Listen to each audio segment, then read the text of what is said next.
하나님은 영이시니 예배하는 자가 영과 진리로 예배할지니라. 아멘. 할렐루야. 앞에 작은 인사를 축복합니다. 잘 되고 있습니다. 잘 되고 있습니다. 한 번 더 인사합니다. 영과 진리로 예배합시다. 어느 나라이든 경제적으로 풍족해지면 두 가지 현상이 나타난다고 합니다. 첫째는 물질 만능에서 오는 인본주의 현상, 둘째는 자국민의 민족 문화와 전통을 앞세우는 민족주의 현상이 나타난다고 합니다. 이런 두 가지 현상, 인본주의 현상과 민족주의 현상은 사회를 건강하게 만드는 것이 아니라 사회를 병들게 만든다고 합니다. 특별히 기독교와 성도들의 개인 신앙을 무너지게 하는 주범이 된다고 합니다. 더 주목해야 할 것은 이러한 세상의 문화나 가치, 이것은 50년 이상 지속되는 것이 별로 없고 수시로 변화하고 없어지고 새로 생기는 반복 현상이 계속 거듭된다 라고 사회학자들이 연구하고 결과를 발표했습니다. 맞습니다. 이 물질 만능주의, 또 인본주의, 민족주의에서 나타나는 사회의 현상들, 유행들, 문화들, 가치들은 50년 이상 잘 지속되는 것이 없고 없어지거나 다시 사라지거나 생성되는 이런 끊임없는 반복되는 것을 보게 됩니다. 현대사회에서는 이런 변화가 더 극심하게 일어나고 있습니다. 이런 변화의 시대에 교회들도 세상의 흐름과 변화에 발을 맞추어야지, 그렇지 않으면 도태되게 된다라는 말들을 하고 있습니다. 맞는 말입니다. 진리의 핵심을 담고 있는 외형들, 그릇들, 포장들, 혹은 이런 시설들, 또한 그 속에 있는 문화들은 사회의 변화에 발을 맞추어 가는 것이 맞는 말입니다. 하지만 복음의 핵심, 진리의 핵심, 교회만이 가지고 있는 고유한 가치들, 그것들은 세상의 흐름에 맞추어서는 되지 않습니다. 만약에 교회가 가지고 있는 진리의 핵심, 교회만 가지고 있는 고유한 가치들을 세상의 흐름, 세상의 문화, 세상의 가치에 맞추기 시작하면 교회는 세상과 함께 무너지게 되는 것입니다. 교회와 성도는 무엇을 변화시켜야 하는지, 그리고 무엇을 목숨 걸고 지켜야 하는지 분명하게 분별할 수 있어야 합니다. 안타까운 것은 이 현대사회 속에 있는 교회들은 이것을 분별하지 못하고 있다라는 것입니다. 자세히 보면 현대교회와 현대성도들은 외형적인 것들, 이런 것에는 목숨을 걸고 얻고 지키려고 하고 있습니다. 그에 비해서 복음의 핵심, 교회가 갖추어야 할, 성도가 갖추어야 할 핵심 가치에 대해서는 너무 가볍게 여기고 너무 쉽게 여기고 너무 빨리 포기하는 현상들이 나타나고 있습니다. 교회와 성도들이 절대로 포기할 수 없고 목숨을 걸고 지켜야 할 핵심 가치들이 여러 가지가 있습니다. 이런 것은 목숨을 걸고 지켜야 하는데 많은 교회와 많은 성도들이 이 핵심 가치는 가볍게 여긴다, 쉽게 여긴다. 그냥 포기해버립니다. 그와 다르게 껍데기, 외형, 감투, 시술 이런 게는 목숨을 걸고 자존심을 걸고 얻고 차지하려고 하더라라는 것입니다. 바로 분간할 수 있어요. 여러분, 교회가 성도들이 목숨을 걸고 지켜야 할 것들은 여러 가지가 있습니다. 그 중에 하나는 예배입니다. 예배는 하나님을 인정하고 하나님을 높이며 경배와 찬양을 드리며 하나님께 영광을 올려드리는 거룩한 예식이 예배입니다. 예배는 만유의 주 되신 그 하나님이 우리 가운데 임재하셔서 백성들을 만나시고 백성들과 교제하시는 사랑의 장이 바로 예배입니다. 예배는 하나님의 말씀과 하나님의 뜻을 받들어서 우리의 성품과 우리의 삶의 변화를 받는 변화의 장소이고, 또한 하나님의 말씀과 하나님의 뜻을 받아서 그대로 살겠다고 헌신하는 결단의 장이 예배의 장입니다. 또한 예배는 하나님이 임재하셔서 성도들을 만나시고 교제하심을 통해서 성도들이 하나님 때문에 힘을 얻고 고침을 받고 회복을 받고 은혜와 복을 받는 그것이 바로 예배라는 것입니다. 그래서 성도들은 이 예배 시간에 온 마음과 정성과 뜻과 힘을 다한 최상의 가치를 하나님께 올려드리게 되는 것입니다. 이러한 예배는 우리의 신앙생활에 있어서 절대 타협할 수 없는 핵심입니다. 이러한 예배는 우리의 신앙생활에서 빼놓을 수 없는 중요 핵심 가치이다라는 것입니다. 신학자 칼 발트는 예배는 우리 인생에 있어서 가장 중요한 것이고 가장 시급한 것이고 가장 영광스러운 일이다 라고 말을 했습니다. 아멘. 한번 따라하겠습니다. 예배는 가장 영광스러운 일입니다. 근데 이 예배를 너무 가볍게 생각하고 너무 쉽게 생각하고 너무 세상과 아무런 거리낌 없이 타협해버리고 포기하는 것이 오늘 현 시대의 성도들의 삶이더라라는 것입니다. 나의 환경, 나의 시간, 나의 약속하고 맞지 않으면 포기하는 것이 무엇이냐? 예배. 심지어 나의 마음과 나의 자존심이 상해도 포기하는 것이 무엇이냐? 예배. 좀 더 나가면 피곤하고 몸이 아프면 뭘 포기합니까, 여러분? 예배를 포기합니다. 무슨 일이 생기면 예배 포기하는 것, 쉽게 여기는 것, 가볍게 여기는 것, 눈 깜짝하지도 않습니다. 한 번 안 가면 되지. 한 번 안 간다고 뭘. 이게 현대 교회와 현대 성도들의 모습이다라는 것입니다.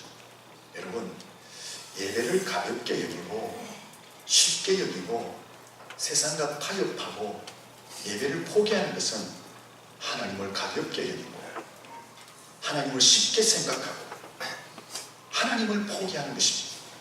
그러면 거기에서부터 인생은 무너지게 되는 것입니다.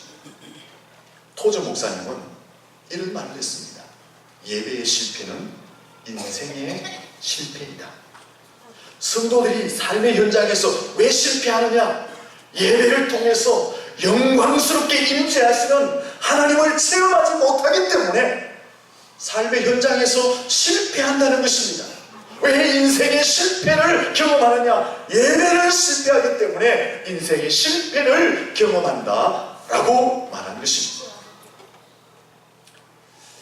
나폴레옹이 워털루 전쟁에서 패배하면서 세인트 헬레나 섬으로 유배를 가게 됩니다. 그 말년을 섬에서 갇혀서 고독하게 살게 되죠. 한 기자가 찾아갑니다. 그래서 묻습니다. 당신의 인생 가운데 가장 행복했던 순간이 언제입니까? 이 나폴레옹 황제에게 물었어요. 나폴레옹은 그 쓸쓸히 세인트 헬레나 섬에서 유배 생활하면서 눈을 감고 생각해 봅니다. 내 인생에 가장 행복했던 순간이 언제인가? 그리고 입을 엽니다. 전투가 치열했던 어느 주일이었습니다. 그때 나는 쫄병이었습니다. 그 주일 아침에 철모를 벗어놓고 교회 가서 하나님께 감사하고 눈물을 흘리며 예배를 드릴 때가 있었습니다. 바로 그때가 내 인생의 가장 행복한 순간이었습니다.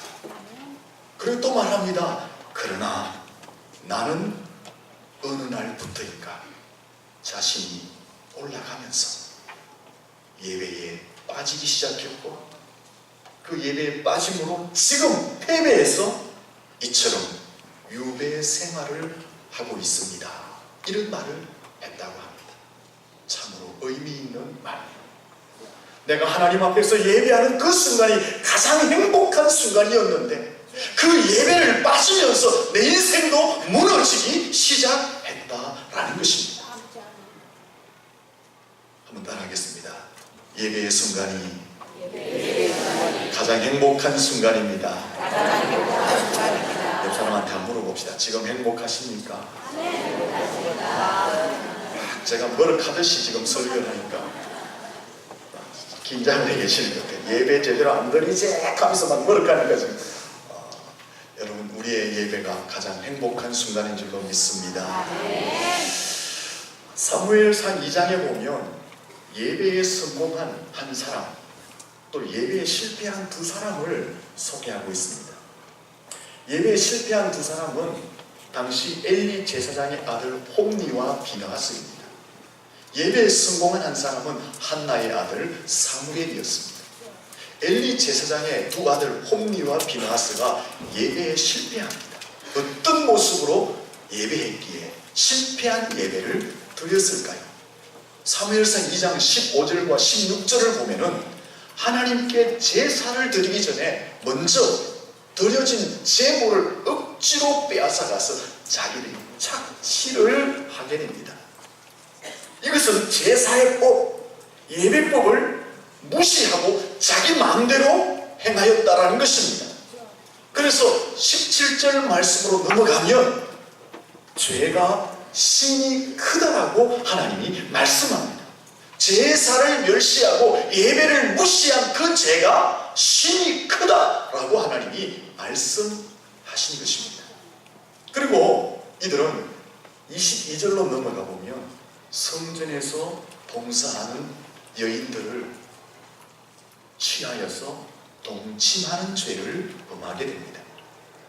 이런 두 아들의 행위를 12절에서는 불량자라고 말합니다. 불량자라는 것은 사악한 자들, 나쁜 녀석들, 쓸모없는 자들, 이런 뜻입니다. 이 두 사람은 예배를 무시하고 사악한 일을 했기 때문에 사람은 물론이고 하나님 앞에서 전혀 쓸모없는 나쁜 녀석들이었다라는 것을 말하고 있는 것입니다. 그래서 하나님은 어떻게 하시기로 작정하셨을까요? 사무엘상 2장 25절에 보면 하나님이 죽이시기로 작정하셨다. 그 결과 사무엘상 4장 11절로 넘어가면 블레셋과의 전쟁에서 덮개를 빼앗겨버리고 홈니와 비느하스가 전쟁터에서 전사하게 됩니다. 이 사실을 들은 엘리 제사장은 의자에서 일어나다가 넘어져서 목이 부러져 죽습니다. 또한 비느하스의, 소리 좀 낮춰주세요. 비느하스의 아내는 아이를 출산하다가 죽게 되는데 난산을 경험하면서 그 아이가 출생한 것을 보며 아이의 이름을 짓습니다. 이가보. 무슨 뜻이에요? 하나님의 영광이 이 가문에서 떠났다는 거예요. 왜 이 엄청난 결과를 초래하게 됩니까? 예배에 실패했기 때문에 그렇다라는 것입니다. 그런가 하면 예배를 잘 드려서 성공한 사무엘 선지자를 같은 장에서 소개하고 있습니다. 사무엘은 1장 28절에 보면 여호와께 경배했다가 2장 11절에 보면 여호와를 섬겼다라고 말합니다. 2장 18절에 보면 여호와 앞에 섬겼다라고 말합니다. 21절에 보면 여호와 앞에서 점점 자랐다고 말합니다. 3장 19절에 보면 여호와께서 그와 함께 계시니 그의 말이 하나도 땅에 떨어지지 않게 하셨다라고 말을 합니다. 하나님을 잘 섬겼다, 하나님 앞에 있었다라는 것은 하나님을 제대로 섬기고 하나님께 제대로 된 예배를 드렸다라고 성경이 말하고 있는 것입니다. 제대로 하나님을 섬기고 제대로 예배를 드린 사무엘에게 하나님은 어떤 축복을 하십니까? 하나님은 그 사무엘을 제사장으로, 선지자로, 이스라엘의 지도자로 세우게 됩니다. 그리고 사무엘상 7장 12절에 보면 하나님은 그 사무엘을 통해서 블레셋이 공격해올 때에 그 전쟁에서 막아주시고 나라 속에, 민족 속에 평화와 축복을 가져오게 됐습니다. 예배를 제대로 드린 사무엘로 인하여서 사무엘 개인이 복을 받을 뿐 아니라 사무엘이 예배를 잘 드림으로 나라와 민족 가운데 평화와 축복을 가져오게 하는 역사를 이루었습니다.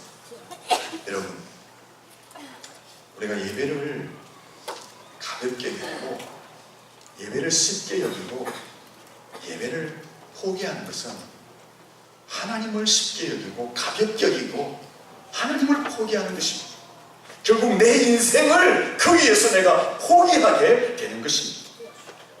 하지만 우리가 예배에 목숨을 건다면 하나님께서 우리 인생 가운데 오셔서 우리 인생을 더 존귀하고 아름답게 이끌어 주시게 되는 것입니다. 옆 사람에게 인사합시다. 예배를 포기하지 맙시다.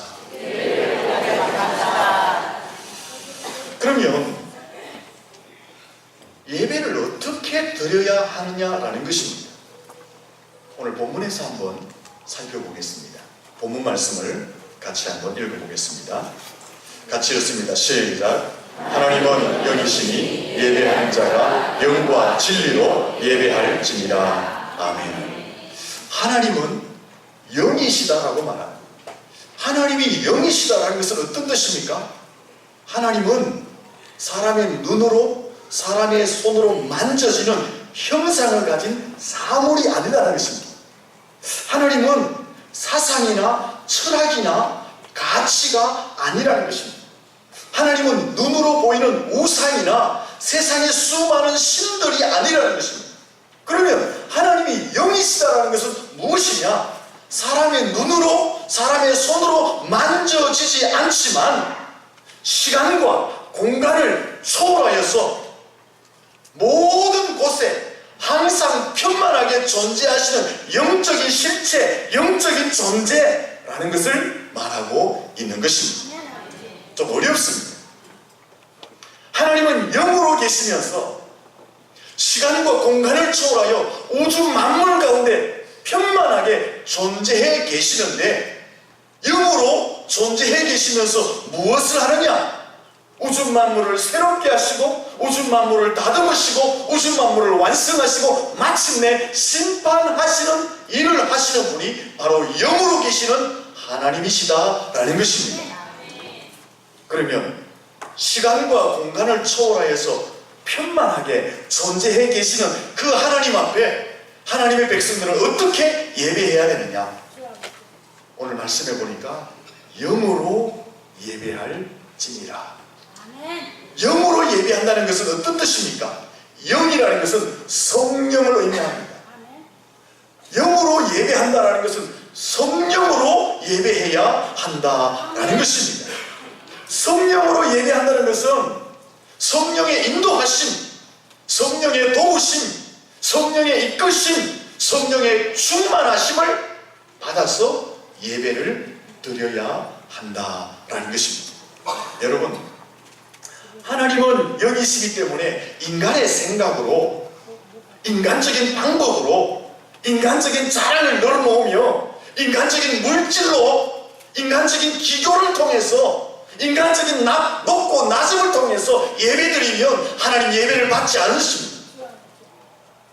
이런 예배는요, 무용지물의 예배가 되는 것입니다. 인간적인 모습을 가지고 나와 예배하면 의미가 없습니다.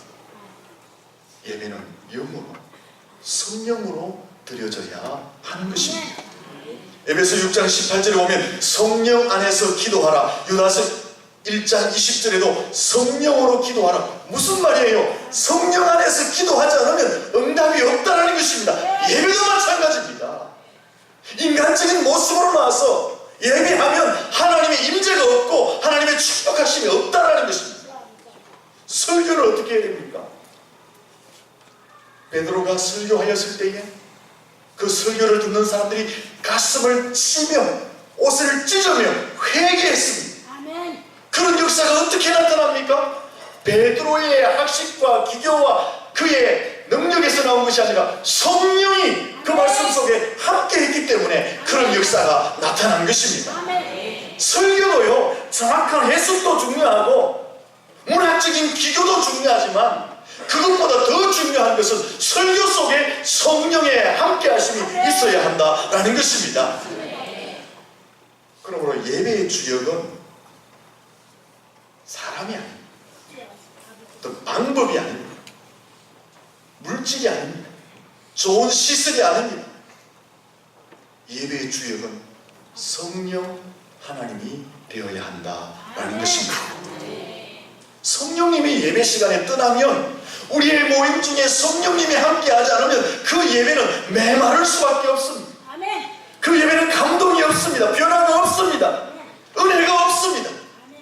성령이 임재하지 않는 예배는요, 타담한 연기처럼 사람의 눈을 맺게 할 뿐입니다. 사람의 삶을 거치게 할 뿐입니다.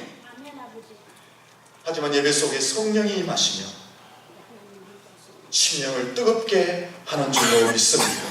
우리의 생활과 인격을 변화시키게 하는 줄로 믿습니다. 그러므로 우리가 예배할 때에 무엇을 사모해야 되느냐? 성령의 충만한 임재를 통해서 예배가 드려질 것을 사모해야 하는 것입니다. 성령님 충만히 임재하셔서 우리의 예배를 주관하시고 우리의 예배를 풍성케 하옵소서라는 사모함으로 예배를 드려야 한다는 것입니다.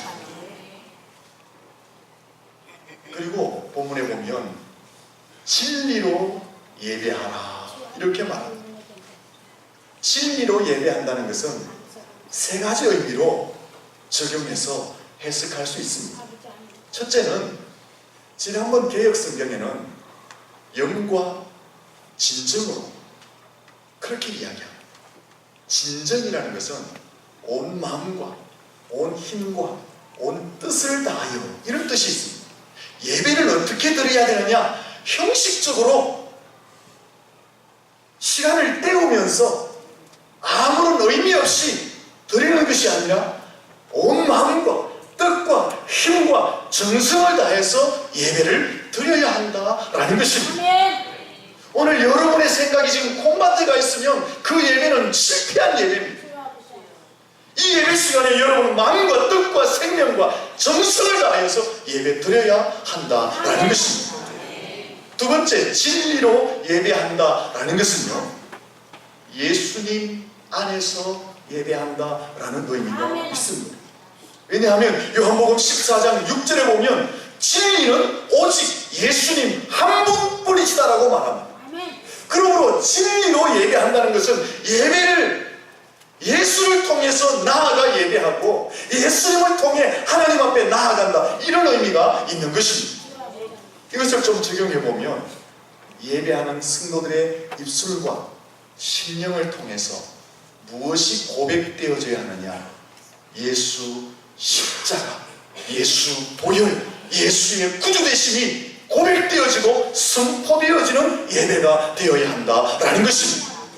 예배에 참여한 모든 성도의 심령과 마음이 또한 예배 속에 선포되어지는 그 말씀 속에 진리이신 예수 그리스도가 함께 고백되어지고 선포되어져야 한다라는 것입니다.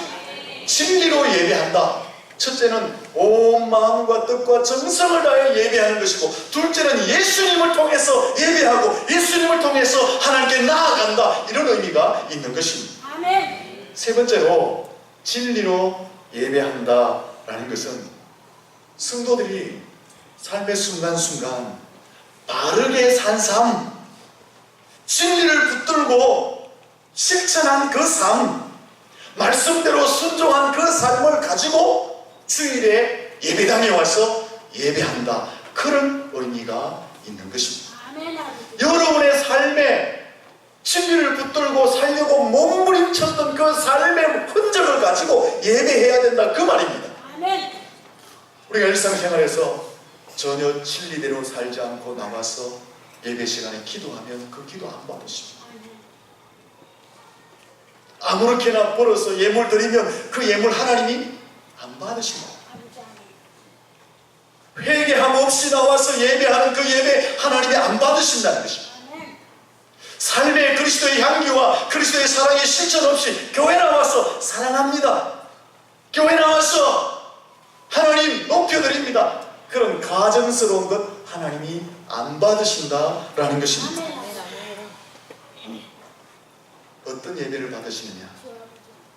일주일 동안 삶 속에서 비록 부족하지만 하나님 말씀 붙들고 진리대로 살려고 몸부림쳤던 그 삶의 흔적을 하나님 앞에 가지고 나와서 예물로 드리면서 예배할 때 하나님이 그 예배를 받으시고 그 가운데 역사해 주신다라는 것입니다. 우리가 예배할 때에 나의 올바른 삶, 나의 참됨, 나의 진실됨, 나의 선함, 그것을 가지고 와서 예배를 해야 된다, 그 말입니다. 이런 의미에서 볼 때 예배는 교회에서 드려지는 예배가 있고 우리의 삶에서 드려지는 예배가 있음을 알 수가 있습니다. 왜냐하면 우리의 삶 자체가 하나님께 드려지는 예배이기 때문에 그렇습니다. 하나님은 어떤 예배를 원하시느냐? 우리의 삶에서 진실된 삶을 살다 그 삶을 가지고 와서 하나님 안에서 진리로 예배 드리는 것을 원하신다라는 것입니다. 일주일 동안 내 마음대로 살다가, 정신없이 살다가, 죄를 범하며 살다가, 하나님 말씀 한 곳 안 보다가 하나님의 진리의 말씀을 따라 전혀 배반된 삶을 살다가 주일 와서 하나님 받으시옵소서, 하나님 안 받으신다. 진리로 예배한다라는 것은 내 바른 삶, 나의 참된, 나의 선한 삶을 가지고 와서 내 생활 속에서 예배드린 것을 주일날 와서 함께 드린다, 그런 의미가 있는 것입니다. 아멘. 영으로 예배한다라는 것은 성령으로 예배한다는 것입니다. 아멘. 진리로 예배한다는 것은 내 정성을 다해 예배한다, 예수님을 통해서 예배한다, 내가 산 선함을 예물로 드리며 예배한다, 그런 의미가 진리로 예배한다 라는 것에 포함되어져 있습니다. 사랑하는 성도 여러분, 한 시간 예배를 드릴 때마다 영과 진리로 예배할 수 있기를 축원합니다. 한 부부가 예배를 드리고 집에서 차를 마십니다. 아내가 남편에게 묻습니다. 여보, 오늘 예배 드릴 때에 김건사님 밍크 코트 입고 온 거 봤나? 못 봤는데. 여보, 오늘 그 박집사 빠마새 했는 거 봤나? 못 봤는데. 아내가 열받기 시작하는 거야. 예배 시간에 왜 이런 걸 못 볼 수 있어? 다시 여보, 오늘 그 성가대에 그 이집사 분홍 리스트 그거 봤나? 못 봤다. 아내가 막 열받는 거예요. 남편한테 갑니다. 도대체 당신은 예배 시간에 뭐하고 앉았노? 그런 것도 못 보고 잠잤나? 집중하고 설교에 집중한다고 그런 것은 전혀 보지 못했다. 누가 예배에 성공했습니까? 남편은 예배에 성공했습니다. 아내는 예배에 실패했습니다. 남의 뒷꼭지 보면서 파마했나 안 했나 생각하지 마세요. 여러분, 우리가 예배를 실패하면 우리의 삶에 거기서부터 실패가 시작됩니다. 하지만 예배를 성공하면 우리의 삶은 거기서부터 다시 세워질 줄로 믿습니다. 무슨 일이든지 맥을 잘 잡으면 성공합니다. 그렇죠? 하지만 맥을 잘못 잡으면 많은 시간과 애를 써도 성과를 낼 수가 없어요. 이런 말이 있습니다. 맥도 모르면서 침통을 흔든다. 일의 핵심도 모르면서 아는 척만 덤벼든다는 거예요. 맥도 모르면서 침 놓으면 어떻게 됩니까? 사람 잡는 거예요. 모든 일이 마찬가지입니다. 맥도 모르면서 덤벼들면 망치게 되는 거예요. 하지만 어떤 일을 하든지 분명한 핵심, 분명한 맥을 잡으면요, 그 일은 성취하게 되는 것입니다. 우리 신앙생활도 마찬가지예요. 어떻게 하면 행복한 신앙생활, 어떻게 하면 건강한 신앙생활 할 수 있느냐? 신앙의 맥을 잡아야죠. 신앙의 맥을 안 잡고 자꾸 외형적인 것을 잡으니까 우리의 신앙은 점점 불행해져요. 점점 상처를 받아요. 점점 우리의 신앙생활은 사그라들어요. 신앙생활도요, 맥을 잡는 게 중요해요. 신앙생활에 있어서 굵직한 맥은 예배입니다. 여러분이 예배라는 맥을 딱 잡고 하나님이 원하시는 영과 진리의 예배를 드리면 여러분의 신앙생활은 행복하고 건강한 신앙생활로 바뀌어질 줄로 믿습니다. 하지만 이 신앙생활의 굵직한 맥인 예배가 무너지면, 여러분, 예배가 무너지는데 어떻게 우리의 신앙생활이 행복해요? 어떻게 우리 신앙생활이 건강해질 수 있어요? 예배가 무너지면 그냥 여지없이 무너지게 되는 것입니다. 엘리야 선지자 이야기를 하고 결론을 내립니다. 엘리야가 갈멜산에서 바알 선지자, 아세라 선지자 850명과 영적 대결을 하면서 하늘에서 불을 내려서 대성을 거둡니다. 그때 엘리야가 첫 번째로 한 일이 무엇입니까? 무너진 제단을 다시 수축하는 일이었습니다. 엘리야가 무엇을 깨달았느냐? 제단이 무너진 채 하나님 앞에 나가면 하나님의 능력이 임하지 않는다는 것을 알았던 거예요. 그래서 엘리야는 무너진 제단을 수축합니다. 제단이 무너졌다는 것은 하나님과의 관계가 깨어졌다는 것이고 예배가 무너졌다는 거예요. 하나님과의 관계가 깨어지고 예배가 무너지면 하나님의 은혜가 차단된다는 것을 알았어요. 그래서 엘리야는 먼저 무너진 제단을 수축합니다. 하나님과의 관계를 회복하고 온전한 예배를 회복합니다. 그리고 하나님 앞에 여호와여 응답하시옵소서, 불로 응답하시옵소서 기도했습니다. 그때 하나님은 불을 내리시고 영적 전쟁에서 승리케 한 것입니다. 엘리야는 알았어요. 제단이 무너지면, 예배가 무너지면 하나님과의 관계가 단절되어지고 하나님의 능력이 임하지 않는다는 것을 알았어요. 그래서 가장 먼저 무너진 제단, 예배를 회복하는 일을 행했다라는 것입니다. 여러분, 우리의 삶 속에 우리의 예배의 제단이 무너진 채 하나님의 은혜를 구하는 것, 인간의 욕심입니다. 예배에 실패하고 잘 되기를 원하는 것, 인간의 욕망입니다. 다시 한번 여러분의 예배를 점검해 보셔야 합니다. 혹시 예배를 시시하게 여기지 않았습니까? 가볍게 여기지 않았습니까? 내 삶과 코드가 맞지 않으면, 시간과 환경과 내 몸과 내 육체의 컨디션과 맞지 않으면 먼저 포기하는 것이 예배가 아니었습니까? 하나님을 그렇게 쉽게 보면 안 돼요.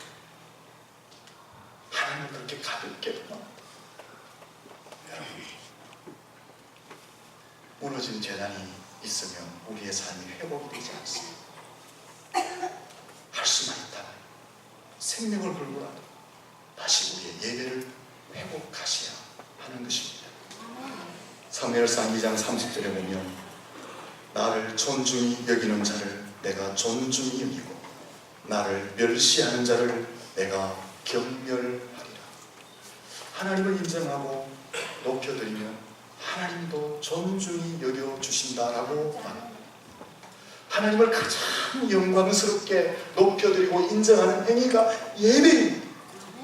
우리가 예배를 온전히 드리며 하나님도 우리 인생 가운데 임하시고 축복하실 줄로 믿습니다. 한번 따라하겠습니다. 무너진 예배를 회복하겠습니다. 기도하겠습니다. 살아계신 하나님, 우리의 예배가 다시 영과 진리로 드리는 예배 회복되어지게 하여 주시옵소서. 하나님을 인정하고 높여드림으로 하나님께서 우리 인생 가운데 오셔서 우리를 높여주시는 은혜와 축복을 경험하게 도와주시옵소서. 예수님 이름으로 기도드립니다. 아멘.